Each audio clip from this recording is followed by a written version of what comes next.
Hi friends, നിങ്ങളുടെ മുന്നിലാണെങ്കിൽ ഇന്ന് കുംഭഭരണിയല്ലേ. കുംഭഭരണിയോട് അനുബന്ധിച്ച് എൻ്റെ വീട്ടിലുണ്ടാക്കിയ സ്പെഷ്യൽ ഐറ്റംസ്. സ്പെഷ്യൽ എന്ന് പറഞ്ഞാൽ അത്ര സ്പെഷ്യൽ അല്ല, എന്നാലും ഞങ്ങൾക്ക് സ്പെഷ്യൽ അത് നിങ്ങൾക്ക് മുന്നിലേക്ക് ഞാനൊന്ന് കാണിക്കാമെന്ന് വിചാരിച്ച്. എല്ലാവരും ഒന്ന് കണ്ടിട്ട് വായോ.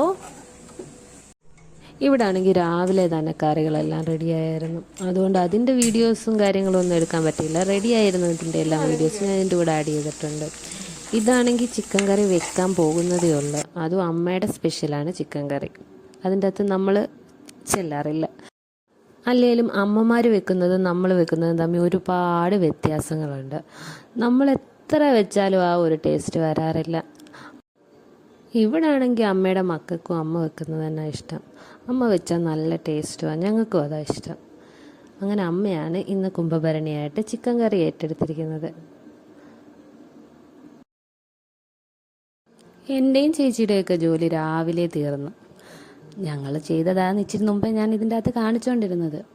ഈ ഐറ്റംസൊക്കെ നമ്മൾ വെച്ചെല്ലാം കൊണ്ട് ശരിയാവില്ല, അതുകൊണ്ട് അമ്മ വന്നാൽ ഇത് വെക്കുന്നത്. അതിൻ്റെ വീഡിയോസ് അതുകൊണ്ട് ഞാനങ്ങ് പകർത്തി. ഇതിനിടയിൽ ഞാനൊന്ന് കുളിക്കാൻ പോയിട്ട് വന്നപ്പോഴേ വേണ്ട ചിക്കൻ കറി റെഡിയായി. പിന്നെ ഞാൻ അതിൻ്റെ ഒരു വീഡിയോ എടുത്തു വെച്ചു. പിന്നെ ആണെങ്കിൽ നമുക്ക് പപ്പടം വറക്കാനുണ്ടായിരുന്നു. ഇവിടെ 2 പിള്ളേരുണ്ടേ, അതുങ്ങൾക്ക് ഇതില്ലെങ്കിൽ അങ്ങോട്ട് ഇറങ്ങത്തില്ല. അല്ലെങ്കിൽ ഈ ഇലയിലൊക്കെ ഫുഡ് കൊടുക്കുമ്പം പിള്ളേർക്ക് പപ്പടമൊക്കെ ഉണ്ടെങ്കിൽ ഭയങ്കര ഇൻട്രസ്റ്റാണ് തിന്നാൻ. പിന്നെ 2 ഇലയൊക്കെ വെട്ടി ഞാൻ ഫുഡ് കൊടുത്തു. അതിൻ്റെ ഒരു ഫോട്ടോ ഞാൻ ആഡ് ചെയ്തിരുന്നു.